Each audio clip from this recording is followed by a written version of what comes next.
మీ ఇంట్లో ఎప్పుడైనా వీడియోకాన్ టీవీ లేదా వీడియోకాన్ వాషింగ్ మెషిన్ యూజ్ చేశారా? నా చిన్నప్పుడైతే మా ఇంట్లో ఫస్ట్ టైం కలర్ టీవీ కొన్నప్పుడు అది వీడియోకానే. అప్పట్లో వీడియోకాన్ అంటే ఒక కంపెనీ కాదు. అది ఇండియాకి ఒక ప్రైడ్. మనం ఇండియన్ మల్టీనేషనల్ అని గర్వంగా చెప్పుకునే ఒక బ్రాండ్ అది. ఊర్లో ఎవరింటికి వెళ్ళినా హాల్‌లో వీడియోకాన్ టీవీ, వంటింట్లో వీడియోకాన్ ఫ్రిడ్జ్ ఖచ్చితంగా కనిపించేది. షారుఖ్ ఖాన్ నుండి స్టార్ట్ చేస్తే పెద్ద పెద్ద స్టార్స్ అందరూ దీనికి అడ్వర్టైజ్మెంట్స్ చేశారు. అలాంటి ఒక పెద్ద సామ్రాజ్యం, ఒక ఎంపైర్ ఎలా కూలిపోయింది? ఇండియాలో ఉన్న ప్రతి ఇంట్లో ఉన్న ఈ బ్రాండ్ ఈరోజు బ్యాంక్రప్ట్ అయ్యి కంపెనీ ఓనర్స్ జైలుకి వెళ్లే సిట్యుయేషన్ కి ఎందుకు వచ్చింది? అసలు వీళ్ళు చేసిన తప్పు ఏంటి?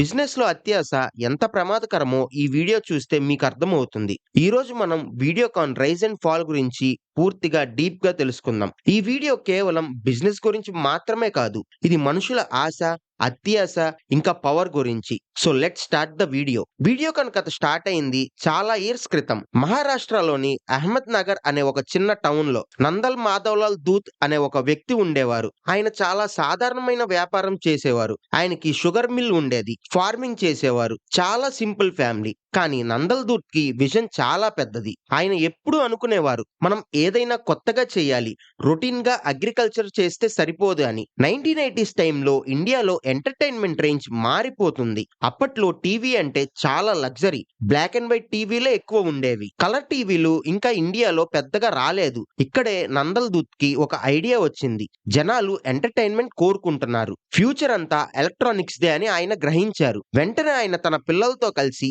ఒక చిన్న ఫ్యాక్టరీ స్టార్ట్ చేశారు. అది 1979-1980s టైం. మొదట్లో వీళ్ళు పేపర్ ట్యూబ్స్, టీవీ పార్ట్స్ తయారు చేసేవారు. కానీ ఆయన టార్గెట్ అది కాదు. ఆయన టార్గెట్ కలర్ టీవీ. 1982లో ఇండియాలో ఏషియన్ గేమ్స్ జరుగుతున్నాయి. అప్పుడు గవర్నమెంట్ కలర్ టీవీ బ్రాడ్కాస్ట్ ని అలౌ చేసింది. ఇదే కరెక్ట్ టైం అని నందల్ దూత్ ఫిక్స్ అయ్యారు. ఆయన జపాన్ వెళ్లి అక్కడ టెక్నాలజీని స్టడీ చేసి ఇండియాకి తీసుకొచ్చారు. టోషిబా లాంటి పెద్ద జాపనీస్ కంపెనీస్ తో పార్ట్నర్షిప్స్ పెట్టుకున్నారు. వీడియోకాన్ లాంచ్ అయింది. అప్పట్లో సోనీ, పానాసోనిక్ లాంటి ఫారెన్ బ్రాండ్స్ ఉన్నా కానీ వాటి రేట్స్ చాలా ఎక్కువ ఉండేవి. కానీ వీడియోకాన్ స్ట్రాటజీ వేరు. మనం ఇండియన్ మిడిల్ క్లాస్ కి కావాల్సిన రేట్లలో టీవీలు ఇవ్వాలి అని ఫిక్స్ అయ్యారు. వీడియోకాన్ టీవీలు చాలా తక్కువ రేట్ కి మంచి క్వాలిటీతో మార్కెట్ లోకి వచ్చాయి. అంతే, జనాలు కొనడం స్టార్ట్ చేశారు. 1990s వచ్చేసరికి వీడియోకాన్ అంటే ఇండియాలో నెంబర్ 1 బ్రాండ్ అయిపోయింది. కేవలం టీవీనే కాదు, వాషింగ్ మిషన్స్ లో కూడా వీడియోకాన్ ఒక రెవల్యూషన్ తీసుకొచ్చింది. అప్పటిదాకా వాషింగ్ మిషన్స్ అంటే చాలా కాస్ట్లీ. కానీ వీడియోకాన్ వాళ్ళు సింపుల్ గా తక్కువ కరెంట్ కాలేలా మెషిన్స్ తయారు చేశారు. ద ఇండియన్ మల్టీనేషనల్ అనే ట్యాగ్ లైన్ తో వాళ్ళు అడ్వర్టైజ్మెంట్స్ ఇచ్చేవారు. అది చూసి మనందరం మన ఇండియన్ కంపెనీ, దాన్నే కొనాలని ఎమోషన్ తో కనెక్ట్ అయ్యాం. నందల్ దూత్ చనిపోయాక ఆయన కొడుకు వేణుగోపాల్ దూత్ కంపెనీ రెస్పాన్సిబిలిటీస్ తీసుకున్నారు. వేణుగోపాల్ దూత్ చాలా అంబిషియస్ పర్సన్. తన నాన్న కట్టిన సామ్రాజ్యం ఇంకా పెద్దదిగా చేయాలని ఆయనకి ఒక కోరిక ఉండేది. కానీ అదే కోరిక ఆయనకి ఎలా శాపంగా మారిందో ముందు ముందు చూద్దాం. వేణుగోపాల్ దూత్ మేనేజ్మెంట్ లోకి వచ్చాక వీడియోకాన్ చాలా అగ్రెసివ్ గా పెరిగింది. వాళ్ళు చైనాలో ఫ్యాక్టరీస్ పెట్టారు, ఇటలీలో ఫ్యాక్టరీస్ కొన్నారు, పోలాండ్, మెక్సికో ఇలా ప్రపంచమంతా వీడియోకాన్ జెండా పాతారు. వీడియోకాన్ ఇప్పుడు జస్ట్ ఇండియన్ కంపెనీ కాదు, గ్లోబల్ కంపెనీ అని చెప్పుకోవడం స్టార్ట్ చేశారు. ఇక్కడ వరకు అంతా బాగానే ఉంది. ఎలక్ట్రానిక్స్ బిజినెస్ లో వాళ్ళకి తిరుగులేదు, ప్రాఫిట్స్ వచ్చాయి, బ్రాండ్ వాల్యూ సూపర్ గా ఉంది. కానీ వేణుగోపాల్ దూత్ కి ఇంకా ఏదో కావాలనిపించింది. కేవలం టీవీలు, ఫ్రిడ్జ్లు అమ్ముకుంటే మనం రిలయన్స్ లాంటి పెద్ద కంపెనీస్ తో పోటీ పడలేం. మనం కూడా ఆయిల్ బిజినెసెస్, టెలికాం బిజినెసెస్ లోకి వెళ్ళాలి అని ఆయన డిసైడ్ అయ్యారు. ఇది వీడియోకాన్ హిస్టరీలో తీసుకున్న ద మోస్ట్ డేంజరస్ డెసిషన్ అని చెప్పొచ్చు. ఎలక్ట్రానిక్స్ బిజినెస్ లో ఉన్న ప్రాఫిట్స్ ని తీసుకెళ్లి వాళ్ళు వేరే కొత్త బిజినెస్ లో పెట్టడం స్టార్ట్ చేశారు. అసలు ఆ బిజినెసెస్ ఎలా వర్క్ అవుతాయో, అందులో ఉండే రిస్క్స్ ఏంటో సరిగ్గా ఎస్టిమేట్ చేయలేదు. జస్ట్ పెద్ద కంపెనీ అవ్వాలనే ఆశ మాత్రమే ఉంది. ఫస్ట్ వాళ్ళు ఆయిల్ అండ్ గ్యాస్ సెక్టర్ లోకి ఎంటర్ అయ్యారు. రావా ఆయిల్ ఫీల్డ్ అని గోదావరి బేసిన్ లో ఒక ప్రాజెక్ట్ లో ఇన్వెస్ట్ చేశారు. మొదట్లో ఇది చాలా బాగా వర్కౌట్ అయింది. దీంతో వేణుగోపాల్ దూత్ కి కాన్ఫిడెన్స్ ఇంకా పెరిగిపోయింది. చూసారా, నేను ఎలక్ట్రానిక్సే కాదు, ఆయిల్ బిజినెసెస్ కూడా చేయగలనని ఆయన ఫీల్ అయ్యారు. ఆ కాన్ఫిడెన్స్ తో ఆయన ప్రపంచమంతా తిరిగి ఆయిల్ ఫీల్డ్స్ కొనడం స్టార్ట్ చేశారు. బ్రెజిల్లో, ఇండోనేషియాలో, ఎక్కడ పడితే అక్కడ ఇన్వెస్ట్మెంట్స్ చేశారు. ఇందులో చాలా వరకు సక్సెస్ఫుల్ అవ్వలేదు. బ్రెజిల్‌లో ఇన్వెస్ట్ చేసిన డబ్బులు చాలా ఇయర్స్ వరకు రిటర్న్ రాలేదు. అక్కడ పర్మిషన్స్ రాలేదు. ఎన్విరాన్మెంటల్ ఇష్యూస్ వచ్చాయి. డబ్బులు మాత్రం వాటర్‌లా ఖర్చు పెట్టేశారు. ఈ ఇన్వెస్ట్మెంట్స్ కోసం వాళ్ళు బ్యాంకుల దగ్గర నుండి హ్యూజ్ లోన్స్ తీసుకున్నారు. వీడియోకాన్ పెద్ద కంపెనీ కదా, డబ్బులు తిరిగి ఇచ్చేస్తుందిలే అని బ్యాంక్స్ కూడా కళ్ళు మూసుకొని లోన్స్ ఇచ్చేశాయి. ఎస్‌బీఐ, ఐడీబీఐ, ఐసీఐసీఐ ఇలా అన్ని పెద్ద బ్యాంక్స్ వీడియోకాన్‌కి లోన్స్ ఇవ్వడానికి క్యూలో నిలబడ్డాయి. కానీ అసలు కథ ఇక్కడే స్టార్ట్ అవుతుంది. ఆయిల్ బిజినెస్ ఒక్కటే కాదు, వేణుగోపాల్ దూత్‌కి ఇంకొక గోల్డెన్ డక్ కనిపించింది. అదే టెలికాం. అప్పట్లో మొబైల్ ఫోన్స్ క్రేజ్ ఇండియాలో జస్ట్ స్టార్ట్ అయింది. ఎయిర్టెల్, వొడాఫోన్, రిలయన్స్ చాలా బాగా గ్రో అవుతున్నాయి. వేణుగోపాల్ దూత్ అనుకున్నారు, మనం కూడా టెలికాంలోకి దిగితే లక్షల కోట్లు సంపాదించొచ్చని. 2008, 2009 టైంలో వీడియోకాన్ టెలికమ్యూనికేషన్ స్టార్ట్ చేశారు. దీనికోసం మళ్ళీ వాళ్ళు హ్యూజ్ అప్పులు చేశారు. 2G స్పెక్ట్రమ్ లైసెన్స్ కోసం వీళ్ళు పోటీ పడ్డారు. వీడియోకాన్ మొబైల్ సర్వీసెస్ లాంచ్ అయింది. వీడియోకాన్ D2H కూడా స్టార్ట్ చేశారు. మీలో చాలా మంది వీడియోకాన్ D2H వాడే ఉంటారు. D2H బిజినెస్ పర్వాలేదు, బాగానే నడిచింది. కానీ మొబైల్ బిజినెసెస్ మాత్రం డిజాస్టర్ అయింది. ఎందుకంటే అప్పటికే మార్కెట్లో కాంపిటీషన్ చాలా ఎక్కువ ఉంది. ఎయిర్టెల్, వొడాఫోన్ లాంటి జైంట్స్ ని తట్టుకోవడం వీడియోకాన్ వల్ల కాలేదు. Signal problem, service issues, customers కి వీడియోకాన్ సిమ్ మీద ఇంట్రెస్ట్ పోయింది. కానీ ఇంకా పెద్ద దెబ్బ ఇంకో రూపంలో రావడానికి రెడీగా ఉంది. అదేంటంటే 2G స్పెక్ట్రమ్ స్కామ్. మీకు గుర్తుందా? ఇండియా హిస్టరీలో one of the biggest scams 2G scam. అప్పటి గవర్నమెంట్ టెలికాం లైసెన్స్ ఇవ్వడంలో కరప్షన్ జరిగిందని సుప్రీం కోర్టులో కేసు పడింది. 2012లో సుప్రీం కోర్టు ఒక సెన్సేషనల్ జడ్జిమెంట్ ఇచ్చింది. తప్పుగా ఇచ్చిన లైసెన్స్ అన్ని క్యాన్సిల్ చేస్తున్నామని చెప్పింది. ఇందులో వీడియోకాన్ లైసెన్స్ కూడా ఉన్నాయి. ఇమాజిన్ చేయండి, వేణుగోపాల్ దూత్ థౌజండ్స్ ఆఫ్ కోర్స్ ఖర్చు పెట్టి అప్పులు చేసి ఆ లైసెన్సెస్ కొన్నారు. ఒక రోజులో సుప్రీం కోర్టులో ఆర్డర్ తో ఆ లైసెన్స్ అన్ని ముక్కలు అయిపోయాయి. Videocon telecom businesses over night లో జీరో అయిపోయింది. అది వీడియోకాన్ కి తగిలిన మొదటి పెద్ద దెబ్బ. ఆయన అప్పటికే బ్యాంక్స్ కి క్రోర్స్ లో ఇంట్రెస్ట్ కట్టాలి. బిజినెసెస్ ఏమో నడవడం లేదు. ఆయిల్ బిజినెసెస్ లో ప్రాఫిట్స్ లేవు. ఎలక్ట్రానిక్స్ బిజినెసెస్ లో శాంసంగ్, ఎల్జీ లాంటి వాళ్ళు వీడియోకాన్ ని డామినేట్ చేయడం స్టార్ట్ చేశారు. వీడియోకాన్ టీవీలు ఎవ్వరు కొనడం లేదు. మార్కెట్ అంతా మారిపోయింది. స్మార్ట్ టీవీలు వచ్చాయి, టెక్నాలజీ మారింది. కానీ వీడియోకాన్ మాత్రం అప్డేట్ అవ్వలేదు. వాళ్ళు ఇంకా ఆయిల్ అండ్ టెలికాం గొడవలోనే ఉండిపోయారు. ఇక్కడ మనం ఒకటి గమనించాలి, ఒక బిజినెస్ ఫెయిల్ అయితే ఇంకో బిజినెస్ సపోర్ట్ చేయాలి. కానీ వీడియోకాన్ లో ఏం జరిగిందంటే, కోర్ బిజినెస్ అయిన ఎలక్ట్రానిక్స్ నుంచి వచ్చిన ప్రాఫిట్స్ ని తీసుకెళ్లి టెలికాం లో, ఆయిల్ లో, పవర్ లో పెట్టారు. ఇప్పుడు అవి ఫెయిల్ అయ్యాయి. అవి ఫెయిల్ అవ్వడం వల్ల ఆ లాసెస్ ని కవర్ చేయడానికి ఎలక్ట్రానిక్స్ బిజినెస్ లో ఉన్న క్యాష్ కూడా అయిపోయింది. సో ఇప్పుడు వీడియోకాన్ ఎలక్ట్రానిక్స్ కూడా వీక్ అయిపోయింది.